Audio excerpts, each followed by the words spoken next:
रोहित लकड़हारा रोज की तरह लकड़ी काटने के लिए पहाड़ी पर गया हुआ था, लेकिन वहां उसे एक भी ढंग का पेड़ नजर नहीं आ रहा था। बाकी लकड़हारे ने बहुत से पेड़ पहले ही काट लिए थे। अब ये रोज का ही हो गया था। रोहित को अच्छी लकड़ियां मिल ही नहीं रही थी। आज भी मैं लकड़ियां नहीं तोड़ पाऊंगा, क्या करूं? समझ नहीं आ रहा है कि आखिर अच्छी लकड़ियां कहाँ मिलेंगी अब। अगर लकड़ियां नहीं मिली तो मुझे भूखा मरना पड़ेगा। हे भगवान, आपने मेरे भाग्य में क्या लिखा है ये आप ही जानो। रोहित घर आ जाता है। उसकी बुढ़ी माँ कहती है, क्या हुआ बेटा, आज भी लकड़ी नहीं मिली क्या? नहीं माँ, पहाड़ी पर लगभग सभी पेड़ बाकी लकड़हारों ने पहले ही काट दिए हैं। अब वहाँ लकड़ी तोड़ने जाने का कोई फायदा नहीं है। समझ नहीं आता कि क्या करूं। ऐसे निराश मत हो बेटा, पहाड़ी पर लकड़ी नहीं बची है तो क्या हुआ, तुम वन में जाकर लकड़ी काटो। वन में तो बहुत सारे पेड़ होंगे। वन में गांव के बाकी लकड़हारे जाते भी नहीं हैं। क्या वन में? लेकिन माँ, वहाँ तो जंगली जानवर हो सकते हैं ना? हाँ, हो सकता है, लेकिन एक बात हमेशा याद रखो, जब तक हम उन्हें कुछ नहीं करते तब तक वो भी हमसे दूर ही रहते हैं। अगर उन्हें हमसे खतरा महसूस हुआ तो ही वो हम पर हमला करते हैं। रोहित को अपनी माँ की बात समझ आती है और वो अपनी कुल्हाड़ी लेकर अब वन की तरफ चल पड़ता है। कुछ दूर चलने के बाद गांव खत्म हो जाता है और अब वो वन के पास पहुंच जाता है। वो वन के अंदर प्रवेश करता है और सूखा पेड़ ढूंढते ढूंढते और अंदर चला जाता है। अंदर जाने के बाद उसे एक विचित्र पेड़ दिखाई देता है, जिसे देखकर रोहित की आंखें खुली की खुली रह जाती हैं। अरे, ये कैसा पेड़ है? इसके पत्ते तो सोने जैसे चमक रहे हैं, या सोने के ही हैं। अगर ये सोने के पत्ते मैं बेच दूं तो मुझे लकड़ी काटने की जरूरत ही नहीं पड़ेगी। मैं इन पत्तों से ही धन कमा लूंगा। ऐसा सोचकर रोहित उस पेड़ के पत्ते तोड़ने जाता है। तभी उस पेड़ से एक रहस्यमयी आवाज आती है, मुझे या मेरे पत्तों को मत तोड़ो, नहीं तो तुम यहीं जलकर भस्म हो जाओगे। और मुझे नहीं काट कर मेरा रक्षण करोगे तो तुम्हारा भाग्य बदल जाएगा। पेड़ की वो गंभीर आवाज सुनकर रोहित सन्न रह जाता है। उसे उस पेड़ से डर लगता है और वो कहता है, मुझे क्षमा करना, मैं तो यहाँ सिर्फ लकड़ी तोड़ने आया था। मुझे धन की बहुत जरूरत है और मैं लकड़ी काटने का ही काम करता हूँ। आज मैं पहली बार इस वन में लकड़ी तोड़ने आया हूँ। आज अगर मुझे धन नहीं मिला तो मेरी माँ को भूखा रहना पड़ेगा। रोहित की ये बात सुनकर पेड़ ने फिर कहा, मैं तो तुम्हें बस सचेत कर रहा था। मुझे काटने वाला भस्म हो जाएगा, ये सत्य है। परंतु जब तुम्हारे मन में स्वार्थ नहीं है तो तुम्हारा भाग्य भी मुझसे ही जुड़ जाएगा। पेड़ की बात रोहित के कुछ समझ में नहीं आती है। तुम क्या कह रहे हो? मुझे समझ नहीं आ रहा है। मैं कहीं और जाकर लकड़ी काट देता हूँ।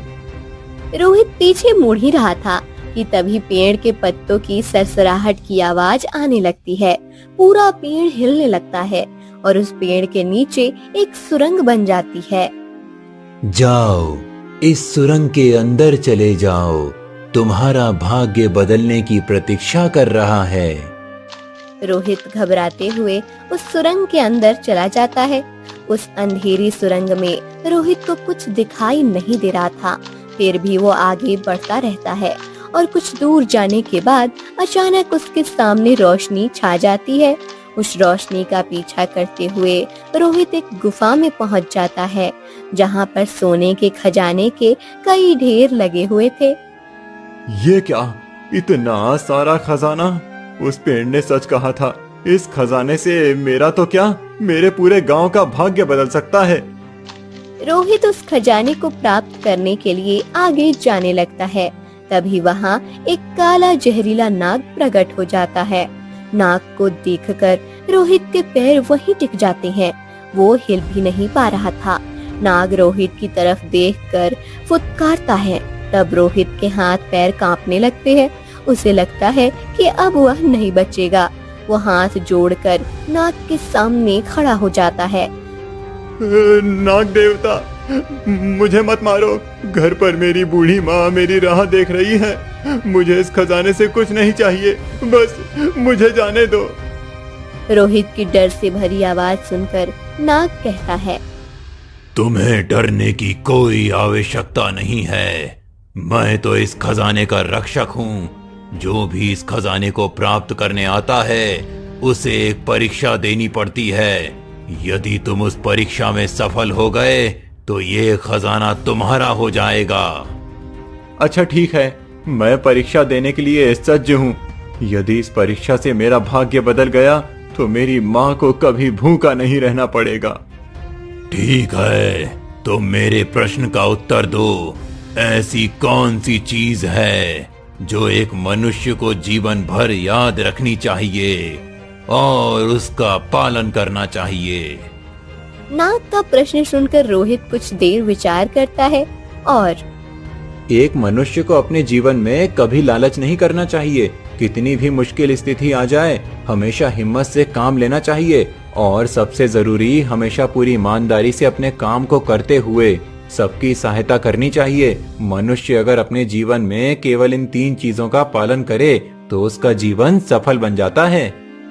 नाग को रोहित का उत्तर बहुत पसंद आता है और तुमने ये उत्तर देकर मुझे प्रसन्न कर दिया है। अब ये खजाना तुम्हारा है। मुझे विश्वास है कि इस खजाने से तुम केवल अपना नहीं, औरों का भी भाग्य बदलोगे और अपने समाज के हित में कार्य करोगे। हाँ, मैं अपने गांव वालों के लिए मुझसे जो भी बन पड़ेगा वो सब मैं करूंगा। इस खजाने का इस्तेमाल सिर्फ अपने लिए नहीं करूंगा और गांव के लोगों के लिए अच्छे काम करूंगा। यदि ऐसी बात है तो तुम अभी इस खजाने से जितना चाहें धन ले जा सकते हो। ये स्थान तुम्हारे लिए हमेशा सुरक्षित रहेगा और जब भी तुम चाहो इस खजाने का उपयोग कर सकते हो। नाग की बात सुनकर रोहित उस खजाने से धन लेकर घर आ जाता है। तब रोहित, तुम ये इतना सारा धन कहाँ से लेकर आए हो? पूछो मत माँ, आज मेरे साथ एक विचित्र घटना हुई है जिसके बाद मुझे ये खजाना मिला है। क्या खजाना? हाँ माँ, तुमने ही आज मुझे जंगल में जाकर लकड़ी तोड़ने को कहा था। वहीं एक बोलने वाले पेड़ से मुझे ये खजाना मिला है। अरे क्या गोल गोल बात बता रहे हो? साफ साफ बताओ कि क्या हुआ है। फिर रोहित प्रेमलता को वो सारी बात बताता है जो उसके साथ वन में हुई थी। अच्छा, लेकिन ये धन तो हमारे लिए बहुत ज्यादा है। इतने धन का हम क्या करेंगे? जानता हूँ माँ, लेकिन ये धन सिर्फ हमारे लिए नहीं है। मैं अभी सरपंच जी से जाकर मिलता हूँ। सरपंच जी से मिलकर गांव के विकास की योजना बनाता हूँ। गांव के विकास के लिए इस धन का उपयोग करेंगे हम। रोहित का ये नेक विचार सुनकर प्रेमलता को बहुत खुशी होती है। रोहित सरपंच जी से आकर मिलता है और अरे आओ रोहित, बोलो आज क्या काम है तुम्हारा मेरे पास? सरपंच जी, मुझे हमारे गांव के विकास के लिए धन का योगदान करना है। क्या तुम गांव के विकास में योगदान करना चाहते हो? लेकिन तुम्हारे पास तो इतना धन नहीं है। कोई खजाना हाथ लगा है क्या? सरपंच जी रोहित का मजाक उड़ाते हुए हंसने लगते हैं। रोहित समझ जाता है लेकिन चुप रहकर कहता है, ऐसा ही कुछ समझ लीजिए। बस आप मुझे ये बताइए कि हमें क्या करना होगा जिससे गांव वालों की तकलीफें कम हो जाएं। वैसे तुम्हें बताकर कोई फायदा तो नहीं है, लेकिन अब तुम इतना पूछ ही रहे हो तो सुनो। हमें गांव में एक विद्यालय बनवाना है जहां छोटे बच्चे आकर पढ़ लिख पाएंगे। गांव में बड़ा कुआं खोदना है जिस कुएं का उपयोग हम गर्मी में भी कर सकते हैं। हमारे गांव में कई ऐसे बुजुर्ग हैं जिनका कोई नहीं है या फिर उनके बच्चे बड़े बड़े शहरों में जाकर रहते हैं। उन सब बुजुर्गों के लिए हमें एक अनाथ आश्रम बनवाना है जहां वो सब बुजुर्ग सुख से रह पाएंगे। रोहित सरपंच जी की बातें ध्यान से सुन रहा था। फिर ठीक है सरपंच जी, इन सब के लिए कितना खर्चा आएगा, ये आप मुझे एक बार बता दीजिए। जितना भी धन लगेगा मैं आपको लाकर दूंगा। रोहित ये कहकर चला जाता है। सरपंच जी को रोहित की बातों पर विश्वास नहीं हो रहा था, लेकिन अगले दिन रोहित बहुत सारा धन लेकर सरपंच जी के पास आता है। सरपंच जी, ये लीजिए, अभी मेरे पास इतना धन है, इसका उपयोग आप गांव के विकास कार्यों में कीजिए। अगर और लगेगा तो मैं और लाकर दे दूंगा। रोहित को सच में धन लेकर आए हुए देखकर सरपंच जी की आंखें चमक जाती हैं। अब ऐसे ही रोहित अपने पूरे गांव के लिए खजाने के धन का उपयोग करने लगता है। वो खुद भी अपने लिए बड़ा घर बनवा लेता है और माँ को तकलीफ ना हो इसलिए घर में काम करने के लिए नौकर रखता है। पूरा गांव उसकी तरक्की देखकर खुश हो जाता है। गांव में सभी सज्जन होते हैं, इसलिए कोई भी लालच नहीं करता और रोहित के पास इतना धन कहां से आ रहा है ये भी कोई जानने की कोशिश नहीं करता है। एक दिन उस गांव में एक चोर आता है। लगता है इस गांव में सब बहुत धनवान हैं। गांव में कितनी अच्छी सुविधाएं हैं। इन गांव वालों के पास तो बहुत धन होना चाहिए। मैं सही जगह पर चोरी करने आया हूँ। चोर एक पेड़ पर बैठकर गांव का मुआयना करने लगता है कि किस घर में चोरी करना सुरक्षित हो सकता है। तभी उस पेड़ के नीचे बैठे हुए दो गांव वाले रोहित और उस खजाने के बारे में बात करते हैं। उनकी बातें सुनकर चोर रात भर पेड़ पर ही बैठा रहता है और अगली सुबह वन में जाता है। उसे वो पेड़ दिखाई देता है। ये अवश्य ही वही पेड़ होगा जिसके बारे में वो दोनों बात कर रहे थे। इस पेड़ को काटकर इन सोने के पत्तों को तोड़कर अब मैं भी धनवान बन जाऊंगा। चोर पेड़ के सुनहरे पत्ते तोड़ने के लिए पेड़ के पास आता है। तब मुझे मत काटो, मुझे काटोगे तो जलकर भस्म हो जाओगे, और यदि मेरा रक्षण करोगे तो तुम्हारा भाग्य बदल जाएगा। पेड़ चोर को सचेत करता है, लेकिन वो उसकी बात नहीं मानता और पेड़ को काटने के लिए उसके पास जाता है। जैसे ही चोर पेड़ को हाथ लगाता है वो जलकर राख बन जाता है। रात को जब रोहित सो रहा था तब पेड़ उसके सपने में आकर कहता है, रोहित, तुमने मुझे रक्षण करने का वचन दिया है, परंतु स्वार्थ भावना और लालच से भरकर जो भी मेरे पास आएगा उसका शरीर राख हो जाएगा। ये सत्य है, तुम्हें कुछ करना होगा। हाँ, तुम सही कह रहे हो, पर मुझे तुम्हारा रहस्य जानना है। क्या तुम बताओगे? रोहित के ऐसे पूछते ही पेड़ बताना शुरू करता है। सदियों पहले उस राज्य में एक तपस्वी ऋषि अपने आश्रम में बैठकर तपस्या कर रहे थे। आज उनकी तपस्या का आखिरी दिन था और अब उन्हें बहुत सी सिद्धियां प्राप्त होने वाली थी। कुछ ही देर में ऋषि की तपस्या पूरी हो जाती है और जब वो अपनी आंखें खोलते हैं तब उस राज्य के राजा महाराज शैलेंद्र ऋषि के सामने बैठे हुए होते हैं। प्रणाम ऋषिवर।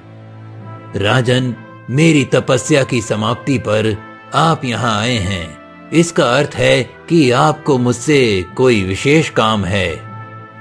आप तो सर्वज्ञ हैं ऋषिवर, आपने सही कहा। मैं आपसे आपकी विद्या प्राप्त करने आया हूँ जो आपने तपस्या से सिद्ध की है। राजन, आप ये क्या कह रहे हैं? मेरी सिद्ध विद्या मैं किसी को नहीं दे सकता। ऋषिवर, यदि आपने मुझे वो सिद्धियां नहीं दी तो मैं ब्रह्म हत्या का भय भुलाकर आपके प्राण ले लूंगा। तुम दुष्ट हो, ये तो मैंने सुना था, परंतु आज तुमने ये सिद्ध भी कर दिया है। मुझे अपने प्राणों का भय नहीं है राजन। कुछ भी हो जाए, परंतु मैं अपनी सिद्धियां तुम जैसे दुष्ट को नहीं दूंगा। ऋषि के ऐसा कहने पर महाराज शैलेंद्र बहुत गुस्सा हो जाते हैं और ऋषि के आश्रम को जला देते हैं। ऋषि महाराज शैलेंद्र को श्राप देते हैं। जिस प्रकार तुमने मेरे शरीर की हत्या की है, तुम भी जल्दी ही मृत्यु को प्राप्त हो जाओगे। ऋषिवर का शरीर जलने लगता है, लेकिन वो अपनी सिद्धि का उपयोग करके उनकी आत्मा को एक पेड़ में बदल देते हैं। ऋषिवर की तपस्या की शक्ति से उस पेड़ के पत्ते सोने के हो जाते हैं और जो भी इस पेड़ को काटने के लिए आएगा वो भी जलकर राख हो जाएगा। ऐसा श्राप ऋषि देते हैं। पेड़ की बात खत्म होती है और रोहित की आँख खुलती है। वो समझ जाता है कि उसे आगे क्या करना है। अगले दिन सरपंच जी चलिए, मुझे आपकी और हमारे गांव वालों की मदद चाहिए। हाँ हाँ बताओ रोहित, तुमने आज तक गांव वालों के लिए इतना सब किया है तो आज हम सब भी पीछे नहीं हटेंगे। सरपंच जी, मैंने सबको उस विचित्र पेड़ और खजाने की बात बताई थी। उस बात को सुनकर एक चोर कल वो पेड़ काटने गया था जो अब जलकर राख बन गया है। बाकी किसी के साथ ऐसा ना हो और उस पेड़ का भी रक्षण हो, इसीलिए हमें उस पेड़ के आसपास लोहे के तारों का जाल खड़ा कर देना चाहिए जिससे कोई भी उस पेड़ के आसपास ना जा सके। हाँ हाँ, तुम्हारी ये बात सही है। उस पेड़ के साथ लोगों का भी रक्षण जरूरी है। मैं सब इंतजाम कर देता हूँ, तुम चिंता मत करो। कुछ देर के बाद रोहित के साथ सरपंच जी और कुछ गांव वाले सारा सामान लेकर उस पेड़ के पास पहुंच जाते हैं। सब मिलकर पेड़ के इर्द गिर्द लोहे के तारों का जाल तैयार कर देते हैं। अब रोहित में निश्चित हो जाता है। ऐसे ही कुछ साल बीत जाते हैं। फिर एक दिन एक गांव वाला वन से आ रहा था, तब वो देखता है कि वो सुनहरे पत्ते वाला पेड़ अचानक सूख गया है। वो भागकर आता है और रोहित को ये बात बताता है। पूरे गांव में पेड़ के सूखने की बात फैल जाती है। सब लोग वन में चले आते हैं। रोहित, इस पेड़ को क्या हो गया है? ये सूख गया है, इसका मतलब ये तो नहीं कि अब हमारे गांव पर कोई संकट आने वाला है। मेरे तो कुछ भी समझ नहीं आ रहा सरपंच जी। इतने सालों से तो ये पेड़ अच्छा था, अब अचानक ये क्या हुआ? सभी सोच रहे थे कि तभी पेड़ से आवाज आती है। चिंता मत करो रोहित, गांव पर कोई संकट नहीं आएगा। अब मेरा मुक्त होने का समय आ गया है। इतने सालों तक मैं अपने रक्षण के लिए किसी को ढूंढ रहा था, पर जब से तुमने मेरा रक्षण किया है मेरी आत्मा मुक्त होने लगी है। इसीलिए अब मैं मुक्त हो रहा हूँ। मैं यहाँ नहीं भी रहूंगा, फिर भी तुम्हारा भाग्य उज्जवल ही रहेगा। कुछ ही पलों में उस पेड़ से कड़कर करके तेज आवाज आती है। पेड़ के 2 टुकड़े हो जाते हैं और उस पेड़ के अंदर से सुनहरी रंग की किरणें बाहर आकर आसमान में घुल जाती हैं। पेड़ के टुकड़े टूट जाते हैं और ऋषि की आत्मा मुक्त हो जाती है। वो एक ऋषि वर की आत्मा थी जो सदियों से इस पेड़ में बंद थी। आज उन्हें मुक्ति मिल गई है। ऋषि वर के आशीर्वाद से हम आगे भी अपने गांव के उन्नति कार्य करते रहेंगे और उनके आदेश का पालन करते रहेंगे। सब अपने अपने घर चले जाते हैं।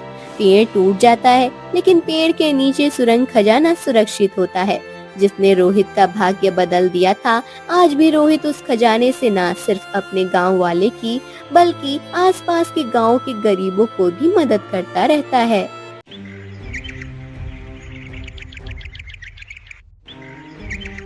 अशोक बहुत गरीब था।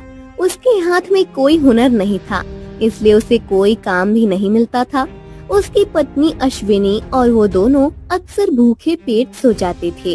अशोक गरीब होने के बावजूद सबकी मदद किया करता था। एक दिन, अजी सुनिए, आज 10 दिन हो गए हैं। घर में अब अन्न का एक भी दाना नहीं बचा है। आप जाकर कोई तो काम कीजिए, मजदूरी ही सही, लेकिन कुछ तो कीजिए। कब तक हम ऐसे भूखे रहेंगे?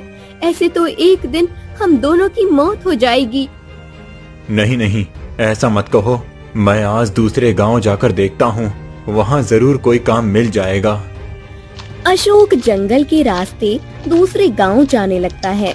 कुछ दूर जाने के बाद उसे मिट्टी में एक गाय पड़ी हुई दिखाई देती है और उस गाय के पास एक सुनहरे रंग का पक्षी मंडरा रहा था। ये देखकर अशोक को लगता है कि वो पक्षी उस गाय के शरीर को नोच रहा है, इसलिए वो गाय की मदद करने के लिए उसके पास जाता है। अशोक के पास जाते ही अचानक वो पक्षी बोल पड़ता है। सहायता करो, कृपया सहायता करो। उस पक्षी को ऐसे बोलते हुए देखकर अशोक बहुत आश्चर्य में पड़ जाता है। मैं कहीं कोई सपना तो नहीं देख रहा हूँ? इंसानी भाषा में बोलने वाला पंछी? नहीं, तुम सपना नहीं देख रहे हो, मैं सच में तुमसे बोल रहा हूँ। मैं बोल कैसे सकता हूँ? इसकी कहानी बताने का अभी समय नहीं है। अभी तुम कपिला पर उपचार करो। इसे शेर ने पंजा मारा है, इसीलिए इतना खून बह रहा है। इस पर जल्दी से उपचार करना जरूरी है, नहीं तो इसके खून की गंध से कोई और जानवर इसके पास आ सकता है और खून बहने के कारण इसकी मृत्यु भी हो सकती है। हाँ, तुम सही कह रहे हो। मैं अभी गांव में जाकर वैद्य जी को बुलाकर लाता हूँ। वैद्य जी इसके घाव पर लगाने के लिए कोई औषधि दे सकते हैं। अशोक भागता हुआ गांव में वापस जाता है।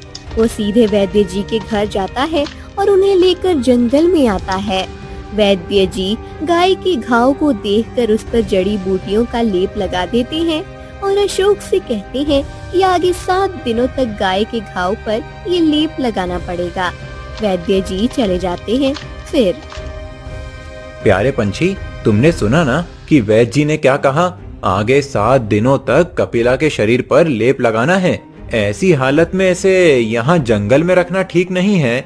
मैं इसे अपने साथ घर ले जाता हूँ। तुम भी मेरे साथ चलो। जब तक कपिला ठीक नहीं होती, तुम दोनों मेरे साथ ही रहो।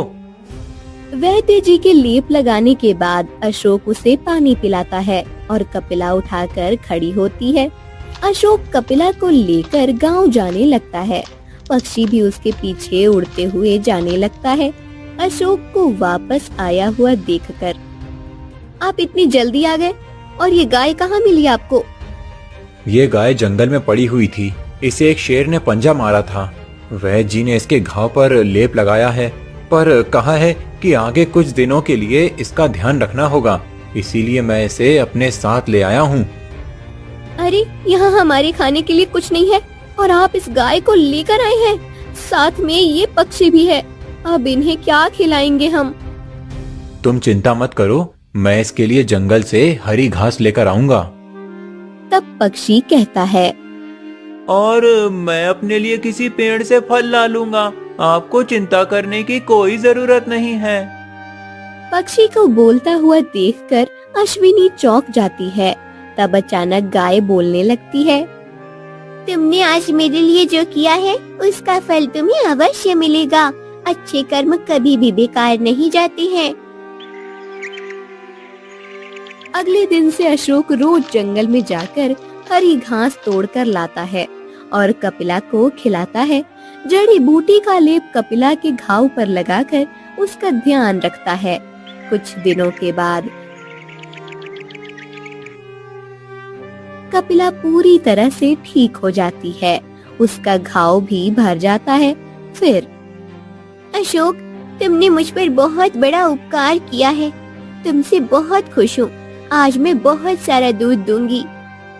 हाँ, हम इतने दिनों से देख रहे हैं तुम्हारे घर की हालत कुछ ठीक नहीं है। तुम्हें कोई काम नहीं मिल रहा है, फिर भी तुमने हम दोनों का इतना ख्याल रखा है।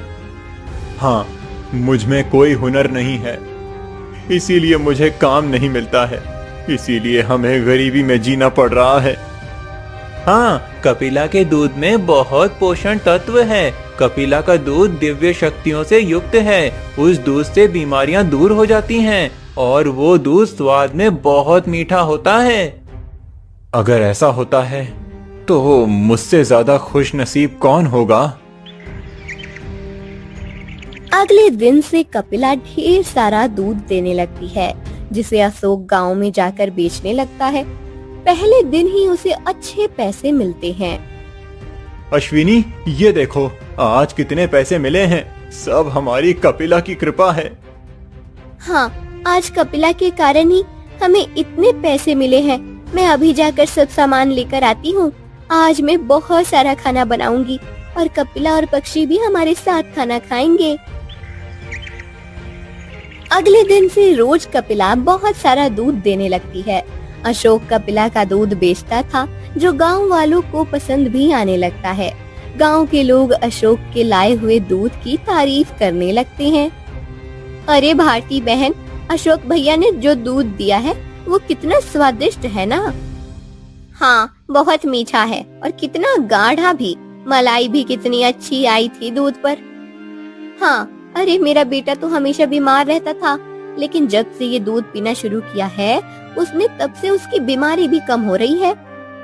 ये तो बहुत अच्छी बात है।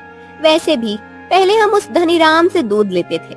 उसके दूध में दूध कम और पानी ज्यादा होता था। कितना पतला होता था वो दूध। हाँ, मैं तो अब रोज अशोक भैया से ही दूध लेने वाली हूँ। वो सुबह जल्दी भी आते हैं और उनके दूध का दाम भी कम है उस धनीराम के दूध से। साधना और भारती अपने अपने आंगन में खड़ी रहकर ये बातें कर रही थी। वो अंदर जाने ही वाली थी कि तभी धनीराम दूध वाला आता है और अरे साधना भाभी, आइए, पतीला लेकर आइए, देखिए ताजा दूध लेकर आया हूँ। धनीराम, हमें आज दूध नहीं चाहिए। हाँ, मुझे भी नहीं चाहिए। क्या हुआ भाभी? पिछले कुछ दिनों से आप यही कह रही हैं कि आज दूध नहीं चाहिए। इतने दिन तक तो पहले वाला दूध खत्म हो गया होगा, फिर आपको दूध क्यों नहीं चाहिए? हम आपको बताने ही वाले थे कि अब हमें आपसे दूध नहीं लेना है। हमने किसी और से दूध लेना शुरू किया है। क्या किसी और से दूध ले रही हैं? मेरे सिवा गांव में दूसरा कौन दूध बेच रहा है? वो है ना, आगे की गली में रहने वाला अशोक, वही रोज दूध बेच रहा है। और सच कहूँ तो आपके गाय के दूध से उसके गाय का दूध बहुत गाढ़ा और स्वाद में भी अच्छा है। अच्छा, वो गरीब अशोक जिसे एक काम ढंग से करना नहीं आता, उसने गाय कब पाली और गाय के लिए उसके पास इतने पैसे कहाँ से आए? वो सब हम नहीं जानते। हमें तो बस इतना पता है कि उसके दिए हुए दूध आपके दिए हुए दूध से बहुत अच्छा है। इसलिए अब हमारे यहाँ दूध देने मत आइए। साधना और भारती अपने अपने घर में चली जाती हैं। धनीराम सोच में पड़ जाता है कि अशोक अचानक दूध कैसे बेचने लगा है। वो गांव में दूसरे घरों में जाता है तो वहाँ भी उसे सब यही कहते हैं कि अब वो लोग अशोक से ही दूध लेने वाले हैं। कपिला रोज दूध देती थी, जिसे बेचकर अब अशोक के पास अच्छे खासे पैसे आने लगते हैं। उधर धनीराम अपने घर में सोचने लगता है, इस अशोक का कुछ करना पड़ेगा। पूरे गांव वाले मुझसे दूध लेना बंद करके अब उस अशोक से दूध ले रहे हैं। ऐसे तो मेरा धंधा चौपट हो जाएगा। कल ही जाकर उसे कहता हूँ कि दूध बेचने का काम बंद कर दे।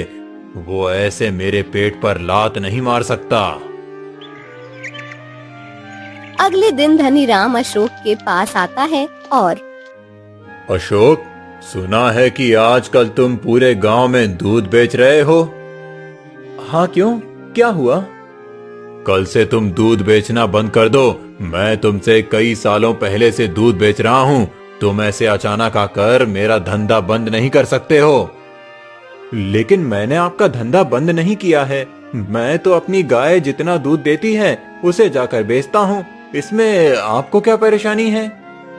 तुम जो दूध बेच रहे हो उसके दाम मेरे दूध से कम हैं और सुना है कि तुम्हारी गाय के दूध का स्वाद भी बहुत अच्छा है। तुम्हारे दूध की वजह से लोगों ने मेरा दूध लेना बंद कर दिया है। इसीलिए अब याद रखो, कल से इस गांव में दूध बेचने की जरूरत नहीं है तुम्हें। लेकिन अगर मैं दूध नहीं बेचूंगा तो कमाऊंगा कैसे? मुझे भी तो अपना घर चलाना है। वो सब मैं नहीं जानता। पहले भी तो ऐसे ही घूमते रहते थे। अगर कल से गांव में दूध बेचते हुए दिखाई दिए तो मुझसे बुरा कोई नहीं होगा। धनीराम ने ऐसा कहा ही था कि तभी सुनहरा पक्षी वहाँ आता है और गुस्से से धनीराम के चेहरे को नोचने लगता है। वो धनीराम की एक आंख फोड़ देता है। धनीराम अपनी आंख पर हाथ रखकर घर की तरफ भागता है। तुम चिंता मत करो अशोक, हमारे रहते कोई भी तुम्हारा कुछ नहीं बिगाड़ सकता। धन्यवाद मेरे प्यारे पंछी। अब धनीराम ने ठान लिया कि अशोक और उसके उस पक्षी के साथ उसकी गाय को भी सबक सिखा कर रहेगा। अशोक रोज की तरह दूध बेच रहा था। एक दिन धनीराम ने एक शिकारी को बुलाया और सुनो बाला, तुम्हें एक नहीं 2 शिकार करनी है, पर हाँ, उन दोनों में से किसी को भी तुम नहीं मारोगे। तुम बस उन्हें पकड़कर मेरे पास लेकर आओगे। उनके साथ क्या करना है वो मैं आगे देखूंगा। ठीक है मालिक, बताइए किस जानवर को पकड़ना है। इस गांव में अशोक नाम का एक व्यक्ति रहता है। उसके पास एक सुनहरे रंग का पंछी है। तुम्हें उस पंछी को जाल में पकड़ना है, और उसकी एक गाय भी है। उस गाय को भी मेरे पास लेकर आना, पर याद रहे कि वो मरने नहीं चाहिए। बाला धनीराम से पैसे लेकर शाम के समय जब अशोक और अश्विनी घर पर नहीं थे, तब उसके घर के पास आता है। धनीराम दूर खड़े रहकर देखने लगता है। बाला देखता है कि गाय आंगन में खड़ी घास खा रही है और पक्षी वहीं बैठकर दाने चुग रहा है। बाला ने सोचा कि पक्षी छोटा है, पहले उसे पकड़ लेता हूँ, इसलिए उसने अपना जाल निकाला। गाय ने ये देख लिया और जब वो पक्षी के पास जाने लगा तब उसे अपनी लात जोर से मार दी। फिर उसके सामने जाकर उसे अपने बड़े बड़े सींगों में उठाकर दूर फेंक दिया। बाला वहीं जाकर गिर गया जहाँ धनीराम खड़ा था। अरे मालिक, आपके शिकार के चक्कर में तो मैं शिकार बनते बनते रह गया। मैं नहीं कर सकता आपका ये काम, मैं तो चला। ऐसा कहकर बाला भाग जाता है। ये सब देखकर धनीराम का अशोक और उसके जानवरों को सबक सिखाने का इरादा और पक्का हो जाता है। अशोक के पास कपिला का दूध बेचकर अब इतने पैसे आ जाते हैं कि वो अपने लिए नया घर बनवा लेता है। वो रोज कपिला को ताजी घास खिलाता था, उसका और सुनहरे पक्षी का बहुत ध्यान रखता था। एक पूर्णिमा की रात जब अशोक और अश्विनी सो रहे थे, तब धनीराम छुपकर उसके घर के आंगन में आया। अशोक के आंगन में चांद की रोशनी बिखरी हुई थी और धनीराम ने सामने जो देखा वो देखकर उसकी आंखें चमक गईं। ये क्या देख रहा हूँ मैं तो समझ रहा था कि ये आंगन चांद की रोशनी से चमक रहा है, लेकिन नहीं, यहाँ तो कोई और ही जादू हो रहा है। धनीराम अपनी आंखें फाड़कर सामने देख रहा था। कपिला गाय का शरीर सोने जैसा चमक रहा था और उसकी आंखें ऐसे जगमगा रही थीं जैसे कई हीरे उसकी आंखों में बसे हों। सुनहरे पक्षी का शरीर भी सोने की रोशनी में चमक रहा था और उसकी आंखों में भी हीरे जैसी रोशनी आ रही थी। ये देखकर अब समझ आया कि अशोक के दूध की सब इतनी तारीफ क्यों कर रहे थे। ये गाय कोई सामान्य गाय नहीं है, ऐसा लगता है कि ये स्वर्ग से उतरी हुई गाय है। मैं तो बेकार में ही इसे मारने के बारे में सोच रहा था। अब तो मैं इसे अपने साथ लेकर जाऊंगा। ये गाय अगर मेरे पास होगी तो मैं भी धनवान बन जाऊंगा। अब इस दिव्य गाय और इस सोने के पंछी को मेरे साथ मेरे घर चलना होगा। कपिला और पक्षी को लेकर जाने का इरादा करके धनीराम गाय की रस्सी खींचता है। तभी तेज रोशनी चमकती है और एक झटका धनीराम के हाथ को लगता है। उसके हाथ लगते ही वो गाय एक सुंदर अप्सरा में बदल जाती है और उसके शरीर के तेज से धनीराम की दूसरी आंख से रोशनी चली जाती है और वह पूरी तरह अंधा हो जाता है। ये सब क्या हो रहा है? मैं कुछ देख नहीं पा रहा हूँ। कोई है, कोई है। धनीराम जोर जोर से चिल्लाने लगता है। उसकी आवाज सुनकर अशोक और अश्विनी बाहर आते हैं। तुम्हारी आंखों से रोशनी तुम्हारे कर्मों के कारण ही चली गई है।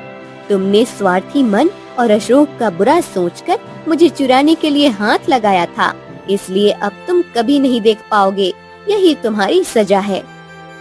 तभी सुनहरा पक्षी भी एक सुंदर पुरुष में बदल जाता है। अशोक, आज इस धनीराम के कारण हम अपने ऐसे रूप में आए हैं। हम कुछ और समय तुम्हारे साथ रहना चाहते थे, पर अब हम इस रूप में यहाँ नहीं रुक सकते हैं। मेरे कुछ समझ में नहीं आ रहा है, ये सब क्या हो रहा है। तुम एक अप्सरा कैसे बन गई हो, और ये पंछी इतना सुंदर पुरुष कैसे बन गया है? मैं गंधर्व हूँ और ये एक अप्सरा। हम दोनों स्वर्ग से यहाँ आए हैं। हम दोनों पति पत्नी हैं और एक दिन जब हम वन में घूम रहे थे तब एक साधु अपनी साधना में लीन बैठे थे। हम दोनों बहुत जोर जोर से बातें कर हंस रहे थे। हमारी आवाज के कारण साधु की साधना टूट गई और उन्होंने मुझे पंछी और इसे गाय बनने का श्राप दे दिया। हम स्वर्ग से आए हैं, इसीलिए हमारे शरीर दिव्य हैं और उनकी दिव्य शक्तियों का लाभ तुम्हें हो रहा है। हाँ, जब हमने साधु से माफी मांगी तब उन्होंने कहा था कि जब कोई हमारे चांद में चमकते हुए दिव्य शरीर को अपनी आंखों से देख लेगा उस दिन हमारा श्राप टूट जाएगा और हम अपने असली रूप में आ जाएंगे। एक बार हम अपने असली रूप में आ गए तो फिर हम यहाँ नहीं रुक सकते।